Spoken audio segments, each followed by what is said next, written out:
Next question. Let's do it. What technique do you use to not lose your temper with your wife? Oh. When you know she's wrong and refuses to budge? Well, this is kind of this question is actually moot because my wife is never wrong.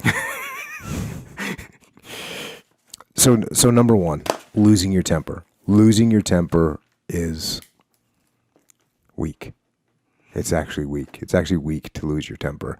It actually is a loss of control when you lose your temper, and losing control is also weak. So we don't want to lose our temper. That's one of our goals. So again, just like prioritize and execute, what do you do when you start feeling yourself losing your temper? Stop, take a step back, detach from it, breathe. And then you got to think about the long-term victory. And we've talked about this before. Proving that you're right to your wife is not necessarily the best goal to have. Mm-hmm. What you want to do is you want to win the war. Not that one battle. The one battle doesn't even matter. Mm-hmm. I mean, what is this stupid argument about anyways? It's not about something that matters. It isn't. I can almost guarantee it's not about something that matters.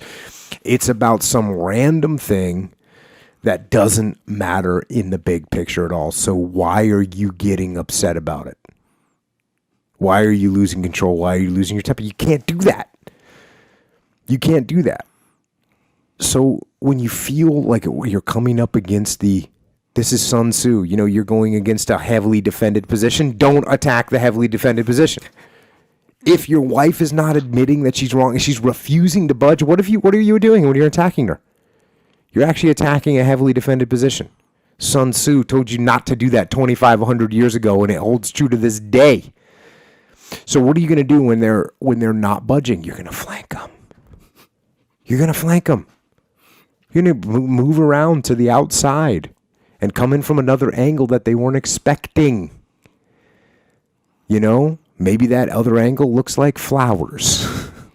Maybe the other angle looks like dinner. Maybe it just looks like changing the subject to something that they can be more flexible mentally on. Mm-hmm. Because if you go against that hardened position, I can almost guarantee you they're not gonna budge on it. And what you're gonna do to try and get them to budge is you're gonna escalate yourself. Oh, you're not budging, I'm gonna hit it harder. Oh, you're still not budging, I'm gonna go even harder. You're still not budging, I'm gonna go even harder. That whole time, every time you're going harder, they're digging the defenses in deeper, deeper, deeper. Yep. And they're remembering how mean you were or whatever, especially if you're in a lost temper situation. Oh yeah, now you're taking serious detriment to your long-term war. Yeah. Because you've given them ammunition. You've given them ammunition for future use. Bad move. It's a bad move. So again, who's right and who's wrong is just not important. It's so hard to get through people's head. Who's right and who's wrong on some little tactical battle of today that really has no bearing on anything in the world? Mm-hmm. This is not something to be concerned about. Yep.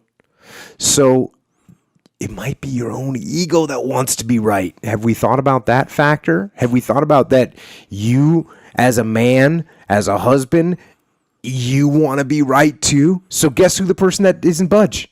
Guess who the person that isn't budging is? It's you. It's you. Now, you might be quote unquote right, but it doesn't matter. You're the person that won't budge. Now, neither one of you will budge. Neither one of you will budge. We're not in a good situation. We're just in an escalating war of destruction. And we don't want that because we want to win the long-term strategic war. That's what we're looking at. Yep. Just the long-term strategic war. The little stuff in between, we're just not concerned about. Yeah. Yeah, fully. And the whole not budging thing, too, like that hurts. And I used to think about this early on in my relationship where we'd get in like, little arguments or whatever, varying levels. And sometimes she would like... Can you even come up with an example of something you'd argue about? Because as I was trying to think, as I was sitting here, as I was answering this question, I was trying to think of a good I can't even think of a good example because they're all so stupid. Yeah. So a good example. No. Yeah, it's hard. Not really. But so she would be like, "Oh, I just don't want to talk about it anymore." But meanwhile, I'm still salty. Like, hey, we didn't resolve this. There's certain code words that like a safe word that girls, that women, that guys have it too. But in particular, I've noticed it with some of my friends' wives. And one of my wives, she'll say, "It doesn't matter." What do you mean buzzword? Like a code word, like a safe word? It's a red flag. So Right, I'll give you an okay, example. okay, gotcha. It'll just be a giant red flag Gotcha, that she's angry. She doesn't. Nothing I say is going to matter anymore. Yeah. She's not going to change her mind, Yeah. and she's just going to go forward. And she'll be Right. like, "Oh, it doesn't matter." I'm like, "Oh, okay. Warning." Yeah. Big H is angry. Right. That's what it means. Yeah. So when I hear her say it doesn't matter, I just realize, okay, now I just hit it in a heavily defended position. Yeah. And I'm going to stop attacking it. I'm going to flank. I'm going to talk about something else. I'm coming in from the side hatch. That's what I'm going to do. Yeah. Yeah, man, I wish I would have known that a long time ago. I think that when... Wait, what did you just say that your wife said to you? Because you just said a code word. I mean, I don't want to talk about it. I don't want. There you go. That's another one. Yeah, I Yeah. don't want to talk about this. That's a red flag. Well, in my mind, it was like, yay, let's talk about it. I would try to do it in a conducive way, like, like a problem solving kind of way. Yeah. But she just didn't feel the same way about the whole situation. didn't. She handles it different. And, ultimately, I still feel like if two people are willing to talk it out kind of without too much emotion, I think that's an effective way to do it. But nonetheless, what this would cause is, and this is going back to people not budging. So what that would cause is all this time that would go on that we're not on good terms, because I want to talk about it. She doesn't want to talk about it. She just wants to, I don't know, go to bed, Yeah. Meanwhile, I am with the philosophy of don't go to bed in an argument or whatever, But meanwhile, we're at odds, even just a little bit. Even if we don't talk about it, she forgets about it. I'm still at odds. I'm not budging with my philosophy, So at the end of the day, when you look back at all the minutes, all the hours, all the days that you spent with each other, and now you have that sum of moments that you're at odds. You look at your relationship, you're like, man, this relationship isn't that good because you spent that much time at odds with each other. Yeah. Just because you didn't want to budge. You didn't budge. Yes. So you got to budge. You got to budge. One of my buddies, I was hanging around with him and his wife, and her little buzzword where I was like, oh, I picked up on it pretty quickly. She would say, "That's fine." And I was like, and at first, first couple times, I was like, "Oh, it's fine with her," and then I realized that does not mean that's fine. I think that's kind of a common knowledge one though. With Well, girls, yeah, like you could doesn't look matter. that up. Like Doesn't I think matter. That's fine. It's fine. Whatever. Well, or whatever's nothing. offensive though. Oh yeah, and Like and what it's they pretty know if they ambiguous. say whatever, then that means that's fighting words. Oh, okay. Because Yeah, if you'll notice, that's fine and it doesn't matter. Right. They are all like sort of passive. Yeah. A way of saying like, oh, let's just move on. Yeah. I don't want to talk about it. That one's a borderline. Yeah, or it's like one of the I don't know if there's a word for so it. what's good is when you detach from these situations, you start to pick up on these things that your significant other, and also there's when you're in a relationship, you're in a team building environment, team environment, or you're in a business, you start to realize that guys or people you work with will have the same thing. Yep. Well, they'll say, you know what, it's your call. Okay, I know it's my call, but I'm not trying to impose this plan on you. Let's figure it out. No, it's your call. Well, go ahead. Yeah. So that means you clearly don't agree with it. Of course, you can't say this to them because they're already dug in on the fact that you're, Right. that you're wrong. Yep. So those are the little red flags you got to look out for in the world. Yeah. So and That's even fine. back and that's fine. And even that's a complex thing because when someone says, "Fine," or "What's wrong? What's wrong? Nothing." Right. Even though Yeah. or you have reason to believe that it's not fine, especially the fine or that's fine.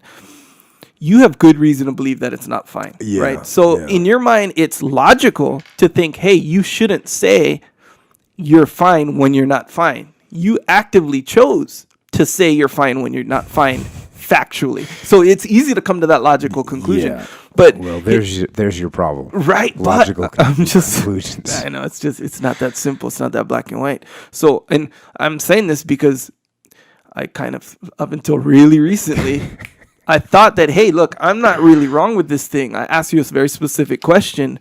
If you're saying you're fine, it's like, it doesn't even matter what you say. I have to read like your mind or your body language and like everything, you know, and disregard your words, and only under these circumstances. Not when I say, hey, do you need, I don't know, milk from the store? You say no. I know you mean yeah. You know, it doesn't work like that. It's only under this circumstance. So it's like, I'm thinking, hey man, that's not very good. That's a bad thing and a habit to get in. So if you're not fine, you should say you're not fine. That's my logic, is what I'm saying. But here's the thing: when you're in a relationship with someone, and I understand it starts at the beginning where you're trying to figure all this stuff out. That's what the beginning of the relationship is for. But after a while, you start to know. Okay, I know that tone. Mm-hmm. I know when you say fine, it's not fine. What the thing that's jacked up is when people don't realize that.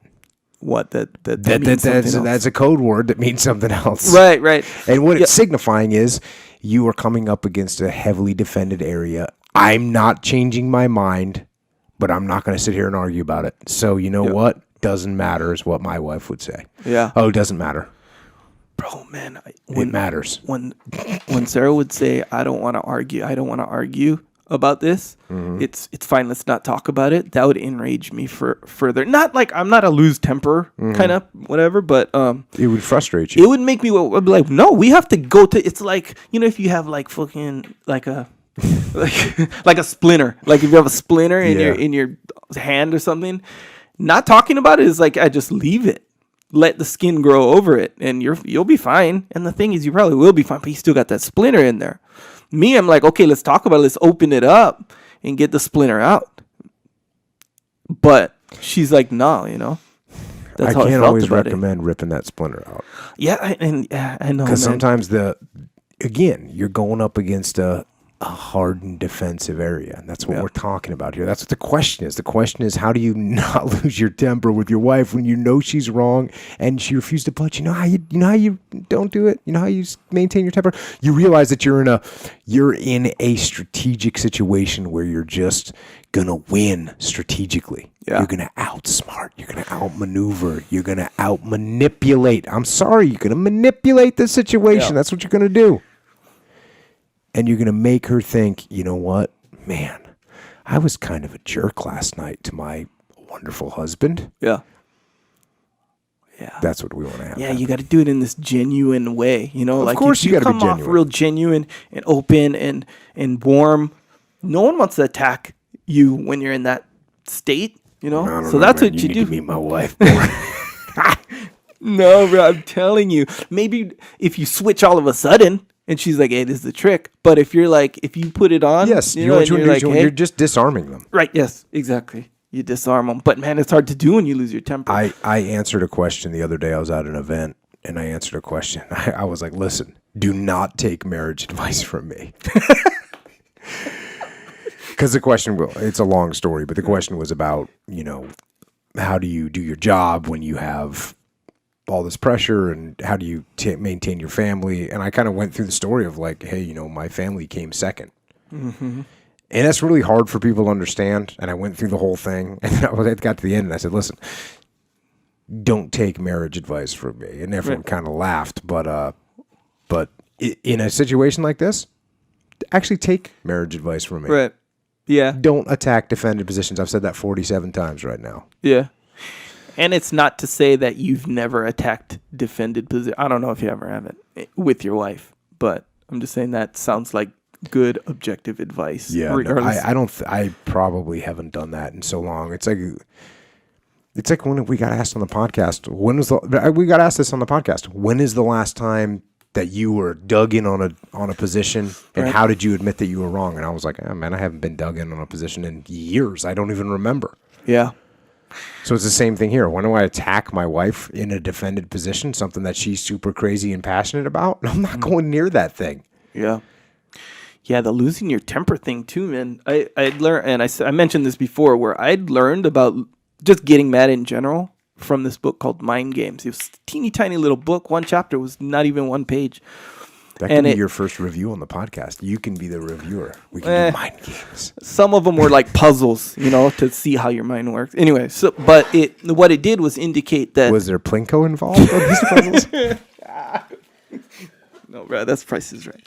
Anyway, what it indicated was that losing your temper or having anger management issues was a result of low self-esteem. Oh yeah. So you're like, I don't have those. Exactly right, and that's how I always felt when in like elementary school, intermediate school, when they talk about self-esteem or whatever, and low self-esteem, high self-esteem. I'd be like, man, that's so embarrassing to have low self-esteem. It was like almost like a pride thing, where I would, even if I really felt like doing something or whatever, if it indicated overtly that I had a low self-esteem, if I did, I wouldn't do it. It was like really... Maybe, do you think that paranoia was caused by a low self-esteem? In a way, it probably is. So it's like the old switcheroo there. Yeah. But so now I took that like times two, where it said, look, everyone gets angry. It's a natural part of life. But if you have anger management issues, it is most likely from low self-esteem. So I took that as, if I ever get angry, that's low self-esteem. So man, that would be on my mind every single time,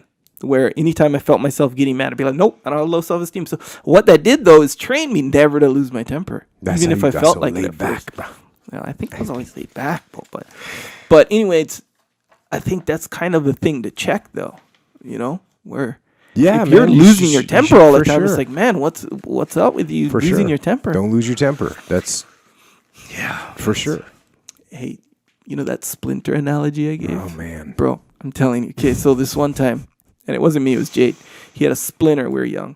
He had a splinter in his hand. We were like young, like 5. Mm-hmm. I know this because we're living in the specific house that I remember. Anyway. You don't need to tell us about the house. Anyway, he had a splinter and it was deep. So my mom was like, hey, we got to get it out. We got to, use a tweezers or something. He's like, no. And he put up this full on, like a hardened defense. Mm-hmm. We're not getting that splinter out because he's crying, he's scared, all this stuff. So what my mom did was, all right, don't take out the splinter. What she did was wait for him to go to sleep. She knew you just take out the splinter. Mm-hmm. It may or may not hurt for like a second, but it's out. Who cares? Mm-hmm. Waited for him to go sleep. Like a little nap. She goes in there gently and just takes it out. Boom. Problem solved. Splinter out. So basically, Mama Charles flanked him. She flanked him. Totally flanked him, man. Good job, Mom.